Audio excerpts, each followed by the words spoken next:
Amen, say man. This is the A-Man Show, back at it again for another NFL video. In today's video, we finna talk about the Cincinnati Bengals of all people. Now, being brief, the Bengals were one of the worst teams in the NFL in 2020 as they went 4-11 with one tied game in the regular season despite playing in a very tough AFC last season. Other than them being a bottom 25 team in the league, they're not only one of the league's youngest teams, but they're one of the league's brightest teams. This is a team that has a plethora of young players that are giving you production right away, and some show some upside in the games they have played. Although you have young players who can potentially become Pro Bowlers later in their career, there is one main guy on this team who's a franchise cornerstone, a guy whom the Bengals believe that can lead this franchise into greater heights in Joe Burrow. As y'all already know, Burrow's rookie season was cut short due to an ACL-MCL tear in his left knee. Before he suffered that injury, he was looking like a clear recipient for the Offensive Rookie of the Year. I mean, if you watch the games, his play is clearly living up to the expectations as a first overall pick. Not to mention their high draft, especially their 5th overall pick in this year's draft. Now, the pick that they should select in the moves in the offseason that I will explain later in the video, all the pieces that the Bengals put together, and that begs the question: what do we expect from the Cincinnati Bengals and how good they will be in the upcoming 2021 season? And before this video starts, make sure y'all subscribe to my channel for more NBA and NFL content in the future, as the majority of y'all are not subscribed to my channel. So I would appreciate it if y'all subscribe, click on the notification bell, all of these things that help support my growth on this channel. And that out of the way, guys, stay tuned and cue the intro.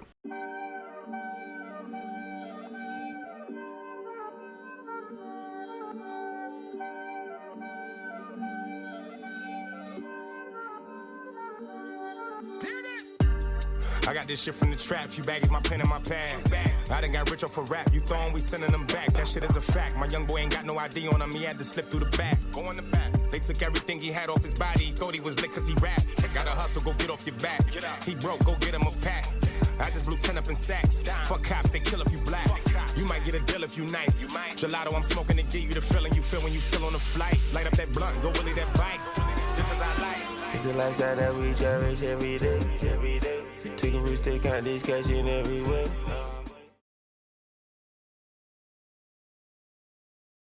Alrighty then.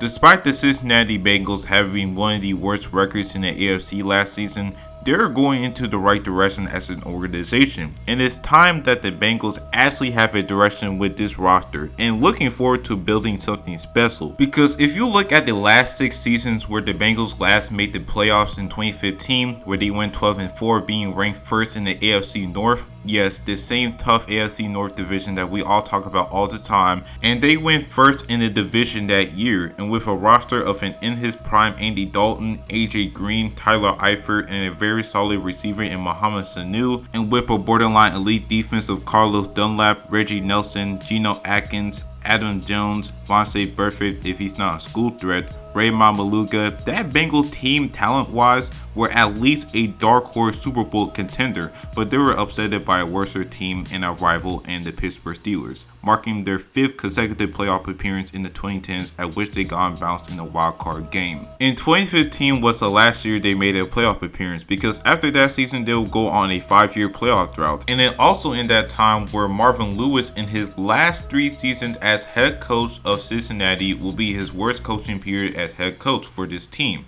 For Marvin Lewis, even in his 16-year coaching tenure with the Bengals and with years winning 10+ games and making the playoffs, everyone knows that he isn't the guy for this franchise. And the Bengals kept him for almost 2 decades, even though he should have gone fired earlier around 2015 or 2016.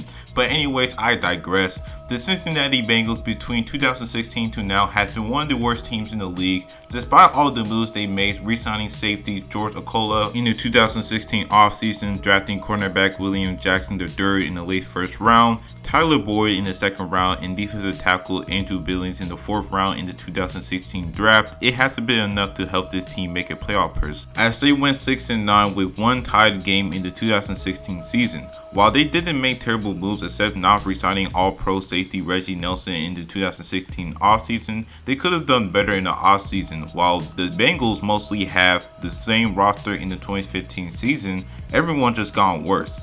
But there's a bright side of all the moves they made, because eventually Tyler Boyd and William Jackson III will be very solid contributors for this team down the line. But on the other hand, the Bengals will eventually make a terrible move in the 2017 draft, where they drafted wideout John Ross III with the 9th overall pick, and he will become one of the biggest draft busts in recent memory. And oh yeah, he was drafted over Juju Smith-Schuster, Curtis Samuel, Cooper Kupp, Chris Godwin, and Kenny Golladay. All of them except Cooper Kupp made a Pro Bowl one point in their career, and certainly all of them at one point of their careers ran for 1,000 yards at one point. That was a little redundant, right guys? Anyways, even though later in the draft they'll draft running back Joe Mixon in the second round, and he'll eventually become a 1,000-yard rusher at one point. Actually, he ran for 1,000 yards for 2 consecutive seasons between 2018 to 2019. Despite getting a diamond in the rough in the second round, the Bengals done fucked up drafting John Ross III in the first round. You know what could have been had the Bengals drafted one of these receivers I mentioned in the first round? Their rebuilding phase would have finished much quicker. But hey, you live with the consequences. At least they made up for it, where between 2016 to 2018, they drafted diamonds in the rough, such as Tyler Boyd in 2016. Next year will be Joe Mixon, and the following year will be Jesse Bates. And all of them are second round picks, by the way. For Jesse Bates, the dude will later establish himself as the best safety in football, and throughout his 3 years in the NFL, it's an absolute travesty that this man never made a Pro Bowl once. And the reason being is how terrible the Bengals has been for so long. But despite all of this, the Bengals do have some gems on this team that they can build something special with. But the problem is that the Bengals do not have a true franchise cornerstone, and that is a quarterback that can lead this franchise to greater heights. Because let's be honest with Andy Dalton. Dalton was an above average quarterback throughout his time at Cincinnati at best. The dude never led his team to anywhere. All the playoff appearances Dalton appeared, the Bengals never made it out of the wild card, and plus Dalton has been shitty in these postseason games. Due to that, the Bengals realized that he is not the quarterback that he used to be, and even when he was at his best, he couldn't lead this team to anywhere, and I'm glad that they decided to move off of him after 9 seasons. Now the Bengals' focus is drafting an actual quarterback that can potentially help lead this franchise into winning their first Super Bowl in the near future, at which they did in the 2020 NFL Draft. The Bengals selected Joe Burrow with the number 1 overall pick, and based on the games he had played last season, he showed nothing but promise in these 9 games. And as a matter of fact, had he didn't get injured in Week 10, he was my pick to win Offensive Rookie of the Year and should have won that award. Therefore, it's a sure thing that Burrow is going to be the franchise guy for this team. Not to mention all of the great young talents that he has around him, especially the wideout core in Tyler Boyd, T. Higgins, and Auden Tate. Now, for Auden Tate is the only one in the 3 receivers I mentioned were drafted later in the 7th round.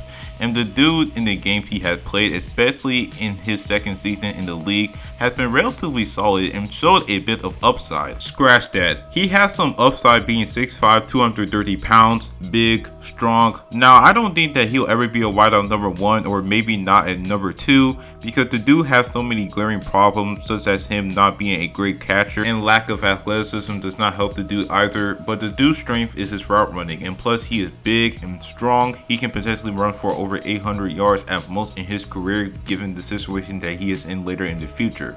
As for Tyler Boyd and T. Higgins, I believe they are going to be a very tough wideout duo in the NFL, given the fact that Tyler Boyd was the 2-time 1,000-yard receiver, and T. Higgins in his rookie season, had he played all year, almost ran for 1,000 yards, scratching the surface of his potential of becoming a future superstar wideout in the league.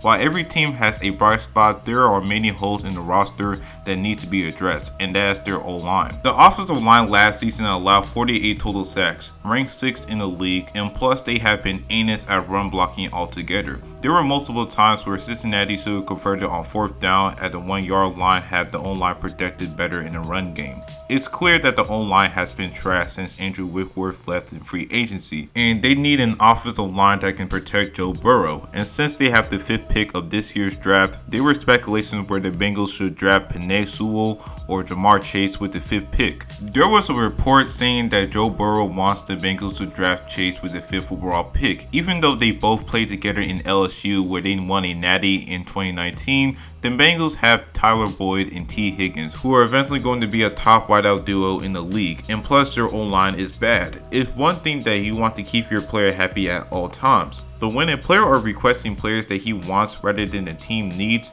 you have to go in the route of making that move that the team needs. And what this team needs is an offensive line. And with that 5th overall pick, you should draft offensive tackle Penei Sewell. And I know it's a high risk to draft an offensive lineman that high in the NFL draft, but you have to do whatever you can to fill that hole for the offensive line. And speaking of offensive linemen, the lineman that they drafted 2 years prior in Jonah Williams with the 11th pick in the 2019 NFL draft, who was also the first offensive lineman taken in this draft. And he didn't play his rookie year due to a shoulder injury, and once he came for his first season in 2020, he has not been as effective as they needed him to be in the 10 games he has played. But the dude is still young. He was projected as the best offensive lineman in his draft, so hopefully he can translate that into the NFL if he is fully healthy and ready to go, because him and Penei Sewell will greatly make the O-line very respectable. And going towards their offseason moves, the Bengals actually had a good offseason as they signed DN Trey Hendrickson from the Saints in a 4-year deal worth $60 million with $26 million guaranteed.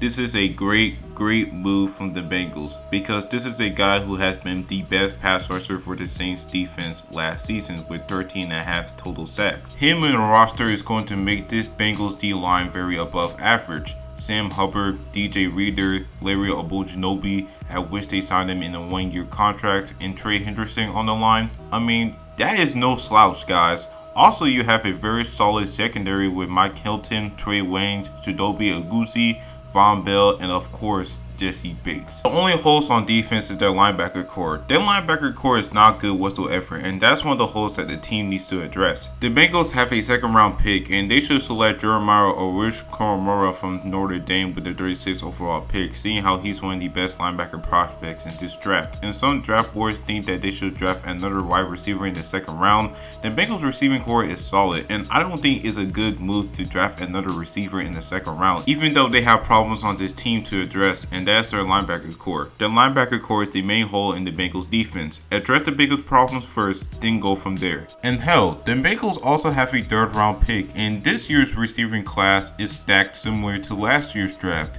Even though the best receivers are taken, you can still find receivers that have potential to be great wideouts in the NFL. For example, Amon-Ra St. Brown from USC, and yes, he's a project, but y'all drafted Austin Tate in the 7th round, and seeing how good he is right now, I believe the same for St. Brown. And also, since he played in an air raid type offense down at USC, I believe he can fit well in the West Coast offense the Bengals run. And last but not least, we have to talk about Zach Taylor. And I know that he is not a good coach, but y'all have to realize that Taylor had to work with absolute trash teams in his first year. But still, there were reports of Tyler Boyd not getting the touches that he needs, and plus all the talents that he has on this roster.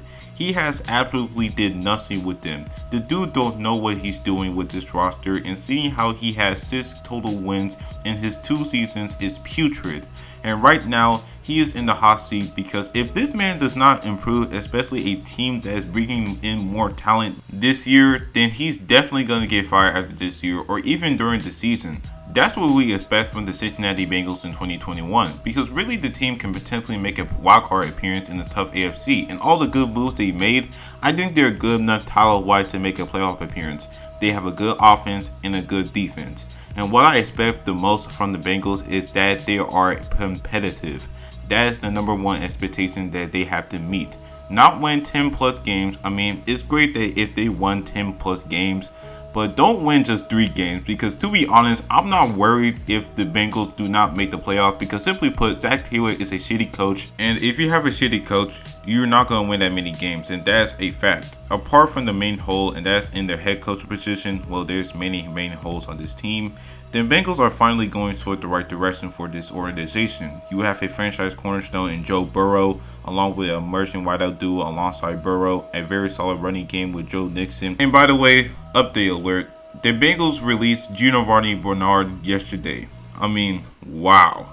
Like, Giovanni Bernard, I mean, why they released the player? I mean, it doesn't make any sense why you released a player that has been a solid second string back. I mean, I digress. I mean, that was a bad move. Anyways, guys, I ain't trying to drag the video much longer. So the Bengals have an emerging defense, and it's great seeing the Bengals getting their act together since 5 seasons at which Bengal fans have suffered from watching their team be a laughingstock in the league. While the success is not there right away, Bengal fans can stay happy of what is to come for this team, and hopefully once in their lifetime see the Bengals win their first ever Super Bowl in franchise history. That concludes the video. If you liked the vid, smash the like button and subscribe to my channel for more NBA and NFL content in the future. My goal is to hit 500 subscribers, so I would appreciate it if y'all subscribe, hit the like button, turn on post notifications, all these things that help support my growth on this channel. And that always, guys, stay litty. This is the A-Man Show, signing out.